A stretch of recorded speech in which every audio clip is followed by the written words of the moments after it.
So this group is off to a tremendous start. It has the promise of being a great rookie class, and I'm really looking forward to seeing what these guys will do in the second half of the season. The Bengals hit the halfway point of the season and their bye week on a high note. And this week in our Who Dey conversations, we're going to focus on things that we are looking forward to seeing in the second half of the season. I'll go first, and I'm going to start with the draft.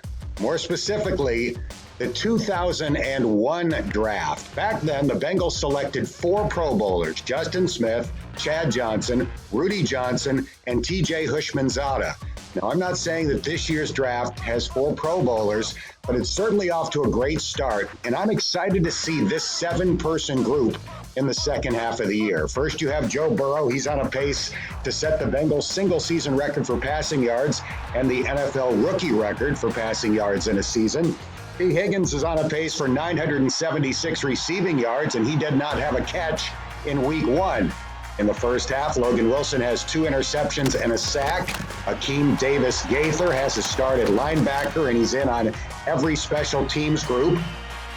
Khalid Kareem had 69% of the defensive snaps last Sunday. Hakeem Adeniji made his first start at left tackle, and the Bengals didn't give up a sack. And Marcus Bailey had his first NFL tackle last week. So this group is off to a tremendous start. It has the promise of being a great rookie class, and I'm really looking forward to seeing what these guys will do in the second half of the season. Butch, you're next. Stat lines. The stat lines I want to see. Joe Burrow, and you just mentioned T. Higgins' pace. They'll do, if they continue, they'll do with 20 touchdown passes, 1,000 yards. I'm looking for Joe Mixon to get to 1,000 yards. Looking for Tyler Boyd to have his 3rd straight 1,000-yard seasons. These are just a few of my favorite things that I would like to see highlighted by a 6-2 finish. Would love to see that last stat most of all. All right, the best hitter in any lineup bats 3rd. That means you're up, Lap.